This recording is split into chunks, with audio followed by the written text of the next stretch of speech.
தமிழடியான் சொந்தங்கள் அனைவருக்கும் வணக்கம். தேர்தல் முடிவுகள் தொடர்ச்சியாக வெளிவந்த வண்ணமே இருக்கின்றன. இதுவரை வெளிவந்திருக்கக்கூடிய உத்தியோகபூர்வமான முடிவுகளின் அடிப்படையிலும் உத்தியோகப்பற்ற முடிவுகளின் அடிப்படையிலும் நாடளாவிய ரீதியில் பார்த்தோம் என்று சொன்னால் தேசிய மக்கள் சக்தி கட்சி முன்னிலையில் இருக்கின்றது. அந்த நாடளாவிய ரீதியிலான முடிவுகளை பற்றி நாங்கள் தனியாக பார்ப்போம். இப்போ அனைவராலும் ஆவலுடன் எதிர்பார்க்கப்பட்ட வடக்கு கிழக்கின் நிலைமை என்னென்று பார்த்தோம் என்று சொன்னால், வடக்கு கிழக்கில் தமிழ் கட்சிகள், தமிழ் தேசிய கட்சிகள் அமோக வெற்றி பெற்றுக் கொண்டிருக்கின்றன. ஆளும் தேசிய மக்கள் சக்தி கட்சி எதிர்பார்த்த வெற்றியை பெற முடியவில்லை. அவர்கள் கிட்டத்தட்ட படுதோல்வியை சந்தித்திருக்கிறார்கள் என்றுதான் நாங்கள் சொல்லணும். ஏனென்று சொன்னால் வெளிவந்து கொண்டிருக்கக்கூடிய முடிவுகள் அப்படித்தான் சொல்லுது. சரி, இந்த தேர்தல் முடிவுகள் உணர்த்துகின்ற செய்தி என்ன என்று சொல்லி நாங்கள் பார்க்க இருக்கின்றோம். அதே வேளையில் தமிழ் மக்களிடம் அன்று கேட்கப்பட்ட ஒரு கேள்விக்கு இன்று தமிழ் மக்கள் பதில் சொல்லி இருக்கிறார்கள். அன்றைக்கு தமிழ் மக்களை பார்த்து கேட்கப்பட்ட கேள்வி என்ன, அதற்கு இன்றைக்கு அவர்கள் சொன்ன பதில் என்ன என்பதை சற்று விரிவாக பார்க்க இருக்கின்றோம். அதுக்கு முதல் இப்பொழுது வெளிவந்திருக்கக்கூடிய சில முடிவுகளை பார்த்துட்டு பிறகு அந்த விஷயத்தை பார்ப்போம்.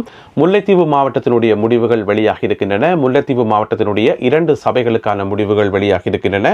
அதன் அடிப்படையில் இலங்கை தமிழரசு கட்சி முன்னிலையில் வகிக்கின்றது. அவர்கள் 2958 வாக்குகளை பெற்றிருக்கின்றார்கள். 2958 8 ஆசனங்களை பெற்றிருக்கின்றார்கள். இரண்டாவது இடத்தில் அகில இலங்கை தமிழ் காங்கிரஸ் சைக்கிள் கட்சியினர் அவர்கள் 1890 வாக்குகளை பெற்றிருக்கிறார்கள். 1890 5 ஆசனங்களை பிடித்திருக்கிறார்கள். மூன்றாவது இடத்துல ஜனநாயக தமிழ் தேசிய கூட்டணி பெற்றிருக்கின்றது. 1304 வாக்குகளை பெற்றிருக்கிறார்கள். 4 ஆசனங்களை பிடித்திருக்கிறார்கள். அடுத்த இடத்துல பார்த்தீங்கன்னு சொன்னா சஜித் பிரேமதாசா அவர்களுடைய எஸ்ஜேபி கட்சி பிடித்திருக்கின்றது. அவர்கள் 1595 வாக்குகளை பெற்று 4 ஆசனங்களை பிடித்திருக்கிறார்கள். அதுக்கு பிறகுதான் தேசிய மக்கள் சக்தி கட்சி வருது. திசை காட்டி சின்னம் 1099 வாக்குகளை பெற்றிருக்கிறார்கள். 3 ஆசனங்களை பிடித்திருக்கிறார்கள். இது முல்லைத்தீவு மாவட்டத்தினுடைய 2 சபைகளுக்கான முடிவுகள். யோசிச்சு பார்த்தோம் என்று சொன்னா இதுல முதல் 3 இடங்களையும் தமிழ் தேசிய கட்சிகள் இருக்குது.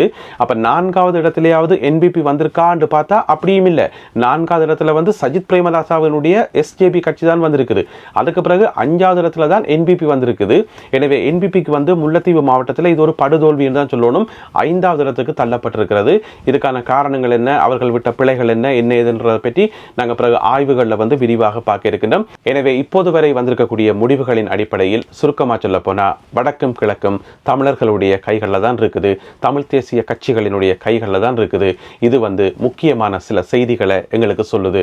அது என்னென்று சொன்னா, தமிழ் மக்களை பார்த்து அன்றைக்கு ஒரு கேள்வி ஒன்று கேட்கப்பட்டது. அந்த கேள்விக்கான பதிலை இன்றைக்கு அவர்கள் வழங்கி இருக்கிறார்கள்.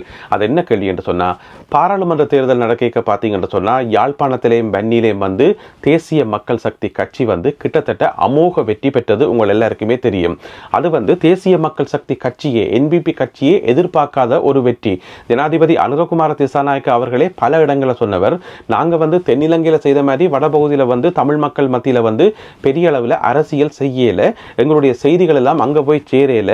அப்படி இருந்தும் கூட எங்களுக்கு மக்கள் வாக்களித்தார்கள், எங்களுக்கு நிறைய ஆசனங்களை பெற்று தந்தார்கள் என்று சொல்லி திரும்ப திரும்ப திரும்ப திரும்ப ஜனாதிபதி அனுரகுமார திசாநாயக்கவை இருக்கலாம் அல்லது அரசாங்கத்தில் இருக்கிற ஏனைய முக்கியமான உறுப்பினர்களாக இருக்கலாம், எல்லா மேடைகளையும் சொல்லி கொண்டு வந்தவே.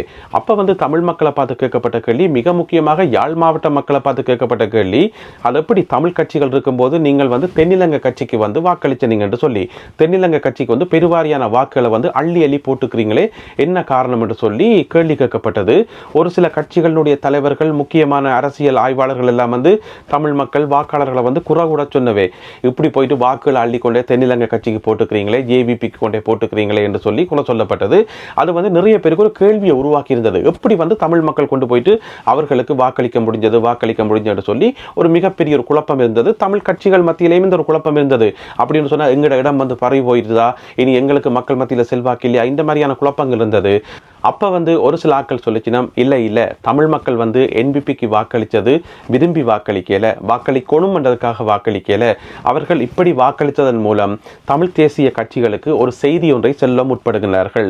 அந்த செய்தி என்ன சொன்னா, நீங்கள் ஒற்றுமையாக இருங்க, உண்மையாக இருங்க, தமிழ் தேசியத்துக்கு விசுவாசமா இருங்க. இந்த மாதிரி நிறைய செய்திகள் தமிழ் தேசிய கட்சிகளுக்கு சொல்ல வேண்டிய செய்திகளை தங்களுடைய வாக்குகள் மூலம் தமிழ் மக்கள் காட்டியிருக்கிறார்கள் போல இருக்கு என்று சொல்லி ஒரு கருத்து சொல்லப்பட்டது. தமிழ் மக்கள் இன்றைக்கு பதில் சொல்லி இருக்கிறார்கள். கொடுத்திருக்கிறார்கள். அதுதான் உண்மை என்று சொல்லி, அதாவது தேசிய மக்கள் சக்தி கட்சிக்கு அன்றைக்கு நாங்கள் அவ்வளவு வாக்குகளை அள்ளி போட்டது அவர்களுக்கு வாக்கு போடணும் என்றதுக்காக நாங்கள் போடல, உங்கள் மேலே இருந்த ஒரு கோபத்தில் தான் கொண்டு போய் வாக்குகள் அங்கே போட்டனாங்க, உங்களுக்கு ஒரு செய்தி ஒன்றை சொல்றதுக்காகத்தான் கொண்டு போய் வாக்குகள் அங்கே போட்டனாங்க என்ற ஒரு விஷயத்தை இன்றைக்கு தமிழ் மக்கள் உணர்த்தி இருக்கிறோம். தமிழ் மக்களுக்கு தமிழ் தேசிய கட்சிகளுடைய பக்கம் நிற்கிறதுல எந்த விதமான தயக்கமும் இல்லை, எந்த விதமான பிரச்சனையுமே இல்லை.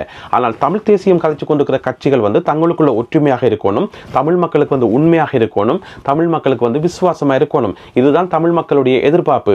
அப்படி தமிழ் தேசிய கட்சிகள் எல்லாமே தமிழ் மக்கள் சார்பாக நிற்கும் போது தமிழ் மக்களுக்கு எந்த விதமான குழப்பமும் இல்லை, எந்த விதமான குழப்பமும் இல்லை, இன்னும் ஒரு ஆட்களை கொண்டு போய் வாக்கு போட வேண்டிய அவசியமும் இல்லை.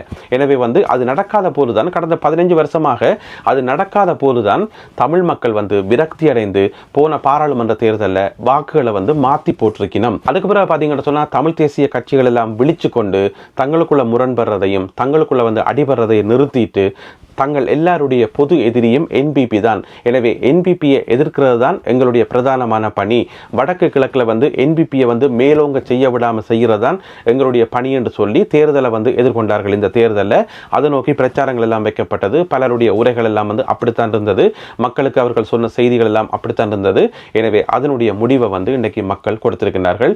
இதுதான் மறுக்க முடியாத உண்மை.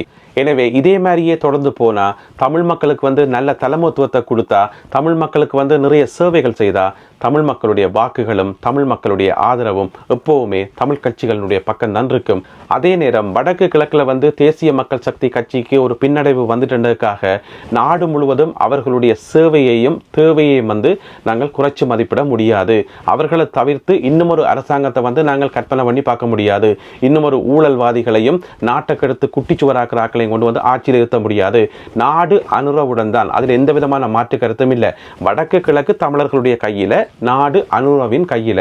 இதுதான் அந்த ஒரு எழுதப்படாத விஷயம். இதுதான் சரியான தீர்ப்பாக இருக்க முடியும். இன்னும் பல ஆண்டுகளுக்கு நாடு அனுரவிடம் இருக்கணும். அப்பதான் நாடு லஞ்ச ஊழல் எதுவுமே இல்லாமல் நல்ல முறையில் முன்னேற முடியும். அப்பதான் லஞ்ச ஊழல் இல்லாத ஒரு நல்ல நாட்டை கட்டி எழுப்ப முடியும். அதை விட்டு இந்த ஊழல்வாதிகளையும் இந்த மக்களை துன்பப்படுத்துறாக்களையும் அரசியலால் பிரிக்கிறாக்களையும் கொண்டு ஆட்சியில் இருக்கிறா நாடு நாசமா போயிடும். எனவே நாடு அனுரவுடன், வடக்கும் கிழக்கும் தமிழர்களிடம். அவ்வளவுதான். எனவே இந்த உள்ளூராட்சி சபை தேர்தலில் இதுவரை வெளிவந்திருக்கக்கூடிய முடிவுகள் ஒரு முக்கியமான செய்தியை சொல்லுது. வடக்கும் கிழக்கும் தமிழர்களுடைய கையில, நாடு அனுரவின் கையில. அதுதான் சரியான தீர்ப்பு. மீண்டும் மேலதிக தகவல்கள் கிடைத்த பின்னர் மற்றொரு காணொளியில் உங்களை சந்திக்கின்றேன். அதுவரை நன்றி, வணக்கம்.